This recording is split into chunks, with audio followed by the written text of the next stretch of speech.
De nombreuses fois, j'ai entendu des frères antillais faire des réflexions très négatives à l'égard de l'Afrique et des Africains.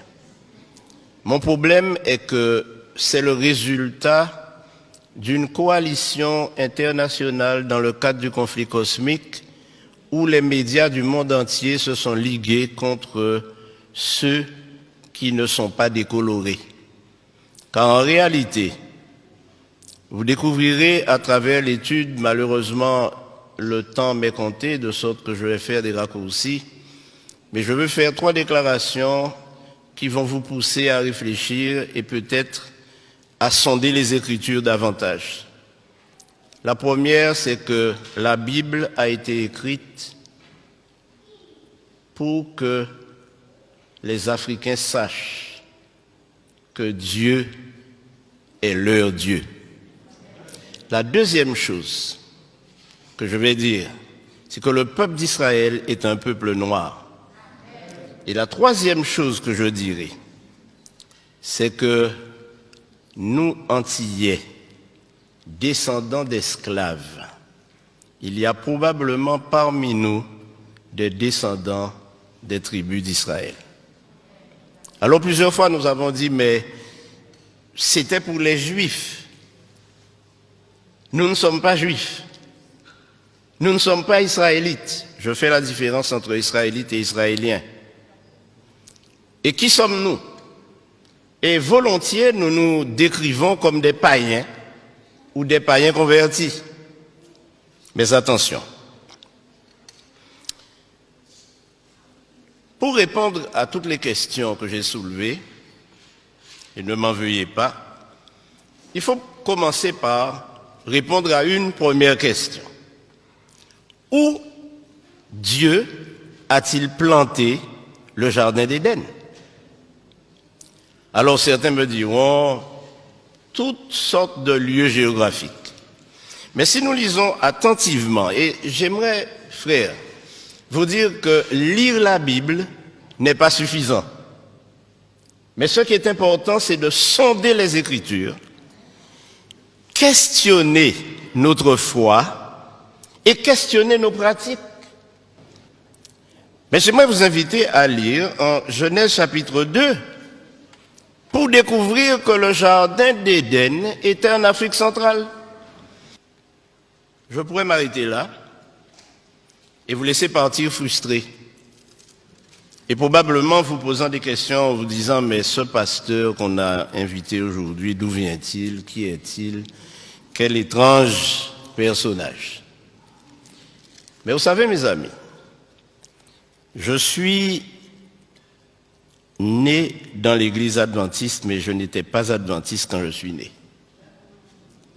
J'ai grandi dans cette église et année après année, j'ai répété ce que dit mon église concernant la parole de Dieu. Mais le Seigneur m'a fait prendre conscience de la nécessité d'étudier la Bible sans préjugés. Et en tant que fils d'esclave, le premier préjugé que nous avons développé tous ou presque, c'est que tout ce qui est bon ne vient pas de chez nous, mais de l'extérieur, oubliant que tout ce que nous avons accumulé comme conception de notre religion vient du Code noir.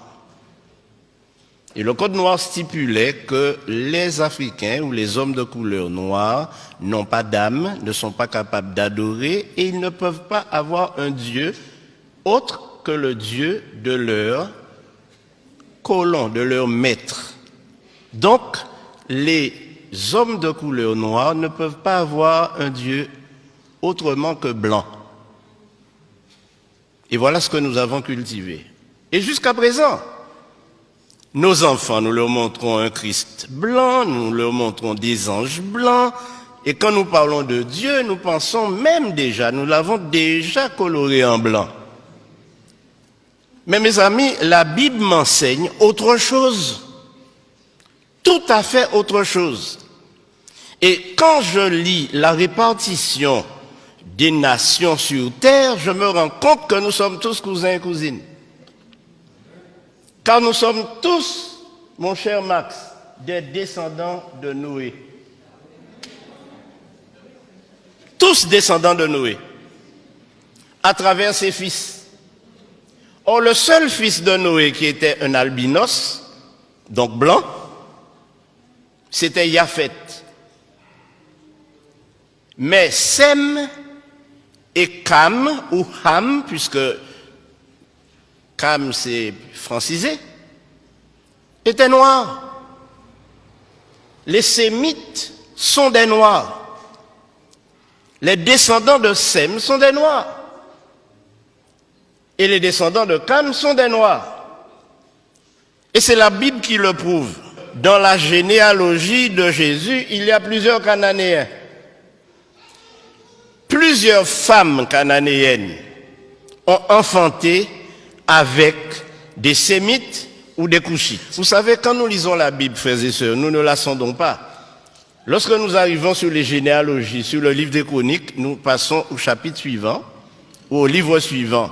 Mais lorsque nous lisons les généalogies et les chroniques, alors la Bible nous parle différemment et résonne dans notre esprit maintenant qu'il s'agit de nous-mêmes. Frères et sœurs, notre religion n'aura aucun sens si nous nous mettons à imaginer notre religion à travers la religion des autres. Dieu ne nous a pas été prêté par les Blancs, puisque Dieu est le Dieu des Noirs. Nous ne pouvons pas prétendre suivre une religion que nous avons reçue de ceux qui nous ont évangélisés. D'ailleurs, ceux qui nous ont évangélisés, ils ont commencé par nous tuer lorsque nous n'acceptions pas leur religion. Et j'aimerais vous dire que lorsque les esclaves ont été déportés de l'Afrique aux Antilles, en Amérique et dans les colonies, ils avaient une spiritualité. Ils adoraient Dieu. Ils le connaissaient. Et ce que le Code noir a fait, c'est de leur enlever ce Dieu qu'ils adoraient déjà pour le remplacer par un Dieu inconnu. Je crois que nous devons revenir à la parole de Dieu. Alors, mes amis, Abraham était un noir qui vivait dans un pays noir avec une femme noire, Sarah. Mais la question est, mais quelle est la couleur de Jésus? Qui ne s'est pas posé cette question? Une autre question pourrait être, mais quelle est la couleur de Dieu lui-même? Bon, je vous dirai, la couleur de Dieu, pour mettre tout le monde d'accord, c'est arc-en-ciel. Parce que la Bible nous dit que personne ne l'a jamais vu, mais lorsqu'on regarde son trône, le trône est entouré d'un arc-en-ciel. Donc on va dire que la couleur de Dieu, c'est arc-en-ciel. Mais j'aimerais vous dire, mes amis, que les choses ne sont pas aussi faciles. Dans le Nouveau Testament, nous trouvons plusieurs Africains. L'eunuque, par exemple, il était de quelle nationalité? Il était éthiopien. Donc il venait du pays de Couche. Maintenant, quel est le plus grand et plus célèbre Africain que nous connaissons? Le plus grand et plus célèbre, plus fameux Africain que je connaisse, c'est Moïse, né en Égypte. Il est né en Égypte. C'est un Africain, Moïse. Un Africain noir. Beaucoup de personnes s'imaginent Moïse à travers le film de Cécile B. DeMille, un vieux blanc, à tête blonde, à cheveux blancs et barbe blanche. Non! Et la raison est simple, mes amis. Moïse a été élevé à la cour de Pharaon pour succéder au Pharaon.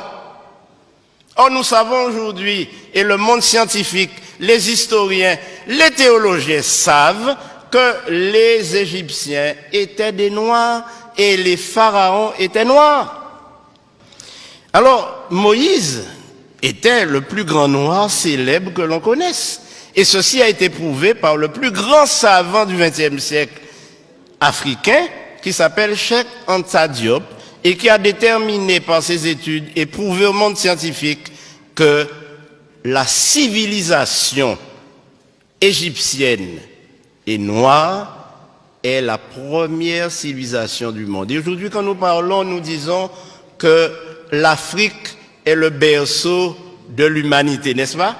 Et si le berceau de l'humanité est en Afrique, ça signifie que Dieu a créé Adam et Ève en Afrique. Et quand nous disons que l'Afrique est le berceau de l'humanité, nous oublions malheureusement que l'Afrique a été à l'origine de toutes les sciences, de toutes les connaissances, à l'origine de tout ce que nous avons dans cette civilisation occidentale européenne, mais qui a été détruit lors des conquêtes.